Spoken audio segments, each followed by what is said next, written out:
제가 과외 할 때 서울대 과외 선생님은 중하위권은 절대 고용하지 말라는 얘기를 해요. 물론 서울대에서도 바닥부터 올라온 친구들이 있긴 한데 그 감정 이해하지 못한다. 네, 완전히 몰입하기 힘든 게 이해는 하는데 한숨이 나와. 귀신같이 알아요. 선생님이 그래 내가 가르쳐줄게. 이거에 이미 마상을 엄청 심하게 받아요. 한숨에서 이미 끝나요. 그리고 선생님이 서울대잖아. 한숨 쉬는 순간 나 마음속으로 선생님처럼 되고 싶었는데 나는 힘들어. 못 가는구나.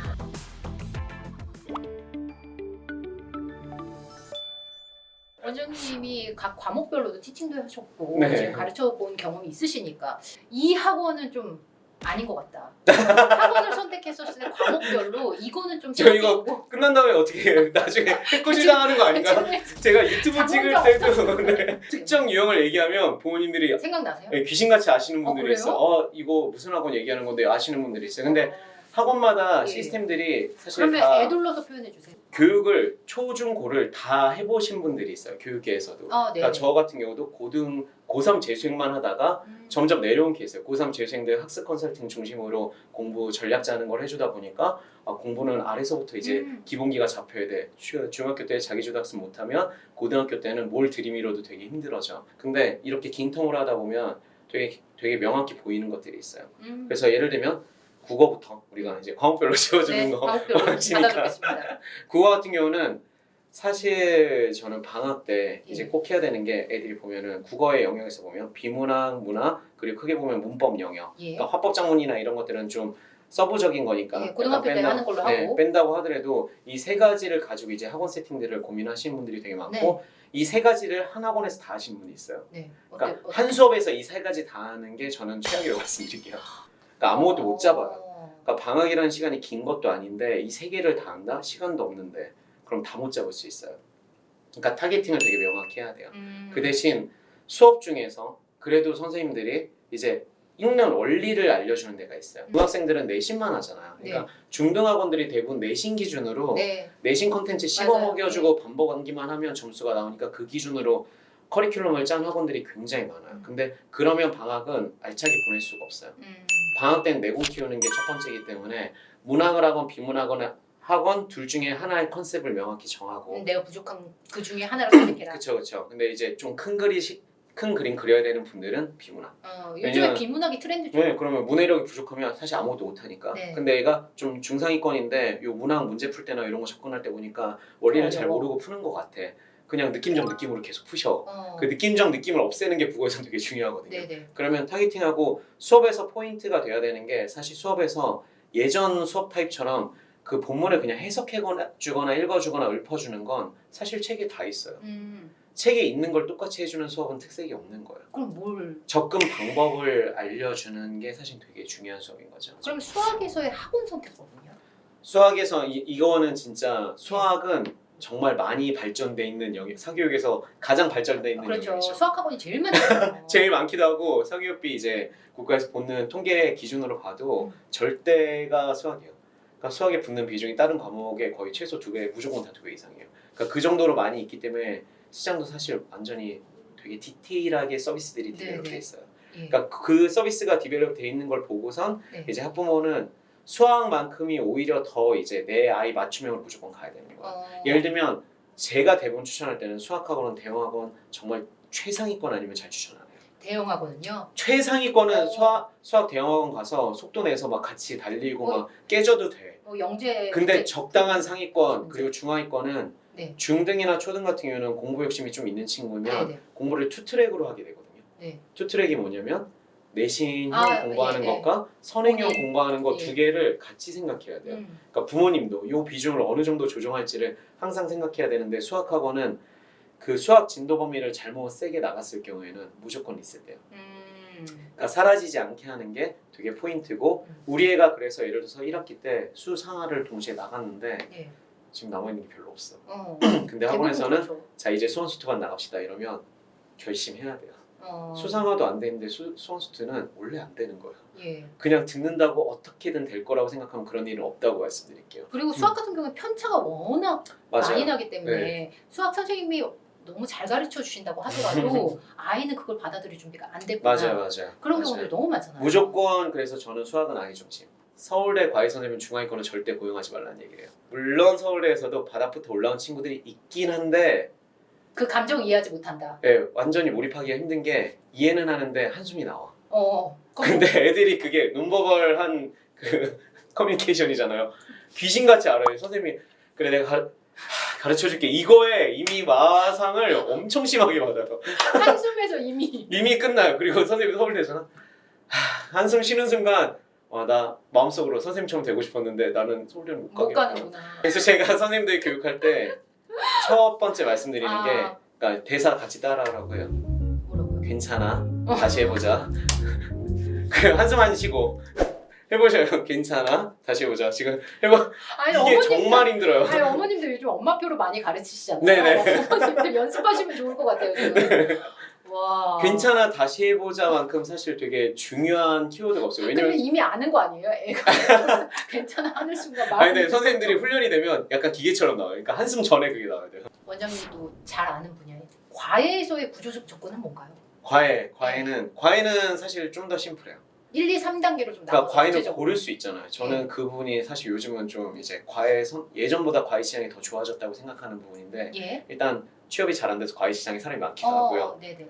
거기다가 과외 플랫폼 툴들이 굉장히 많아졌어요. 그러니까 예전에 가르치고 싶으면 대형 학원 들어가서 바닥부터 올라가가지고 하든지 뭘 했었어야 되는데 지금은 학생을 구하고 만날 수 있는 접점들이 굉장히 IT 기술에 따라서 앱이라든지. 너무 많아요. 예전에 소개밖에 없었잖아요. 네, 그래서 오히려 요즘은 저는 과외 소개보다는 앱에서 구하라고 얘기해요. 어. 왜냐면 소개는 내가 명확히 모르는 사람의 명확히 모르는 애에 특정화돼 있는 거잖아요.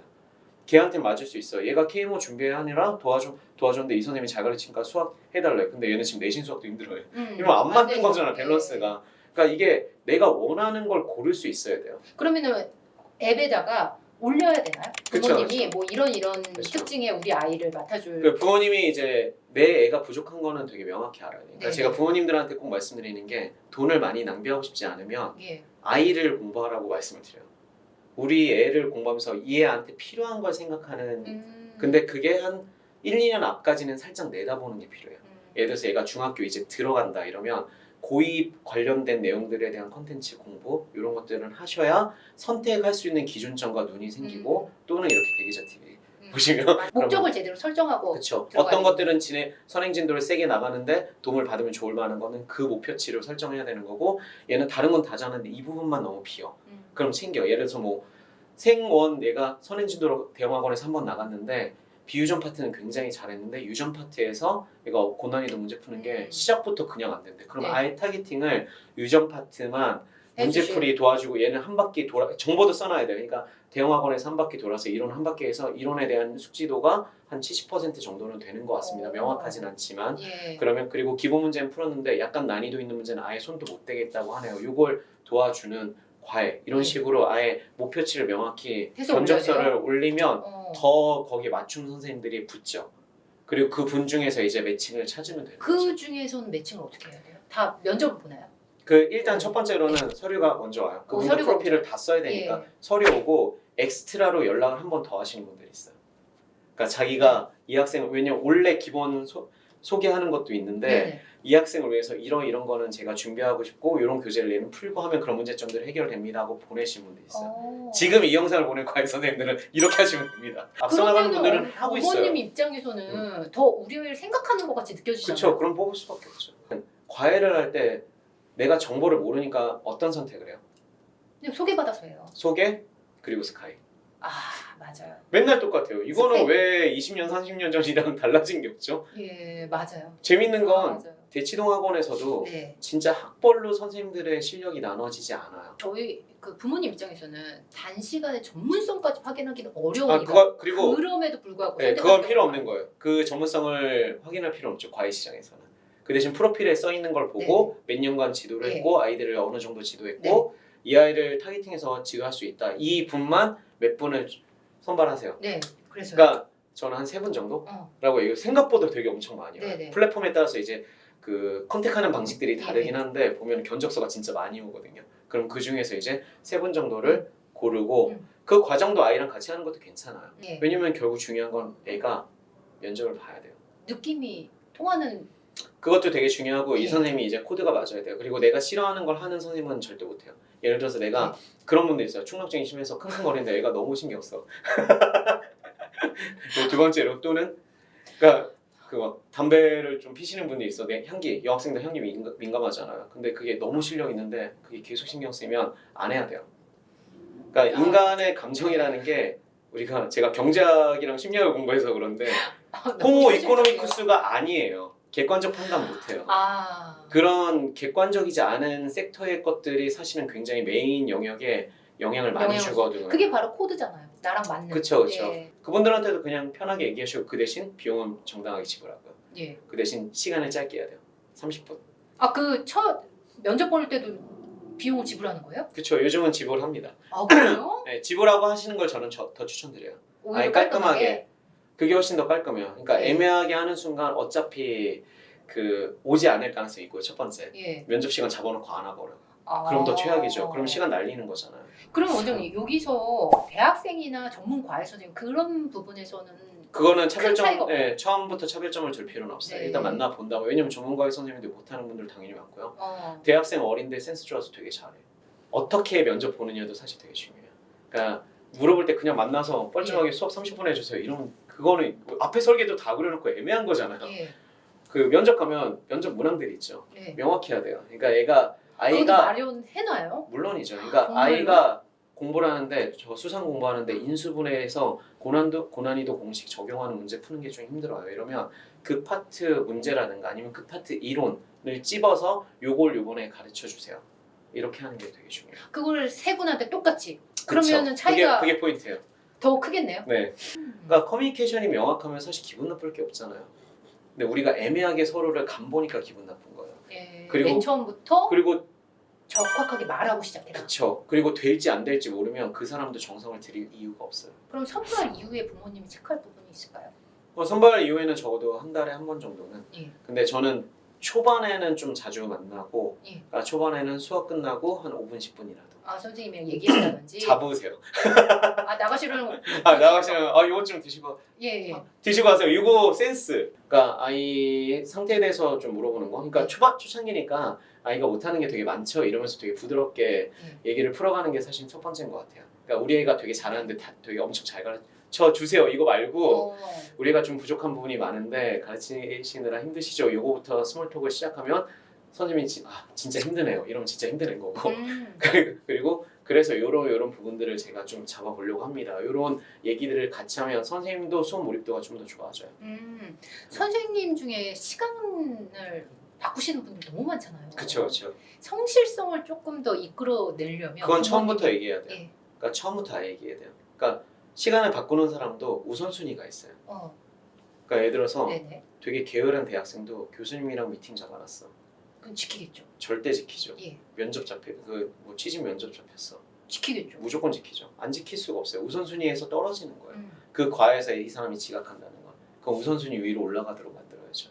그러니까 첫 번째는 저희가 시간 약속 지키는 걸 아이한테 되게 교육 철학으로 되게 강하게 해놔서 선생님도 그걸 좀 지켜주셨으면 좋겠다. 미리 오는 것까진 바라지 않지만 정시에는 와주셨으면 좋겠고 선생님이 정말 실력이 좋고 출중하시겠지만 저희가 몇 회 이상 그게 계속 어그러지면 예. 저희가 같이 하기는 힘들 것 같다고 처음부터 얘기하는 거예요. 처음에 예를 들어서 내가 과외를 할 때 50만 원을 잡았어. 네. 줄 거라고. 뭐 예. 2시간에 일주일에 2번 50만 원을 잡았어. 보면 25에서 막 70 사이 왔다 갔다 하거든요. 그러면 예를 들어서 50을 잡았다 이러면 처음부터 급여를 40으로 40을 준다고 하시는 게 좋아요.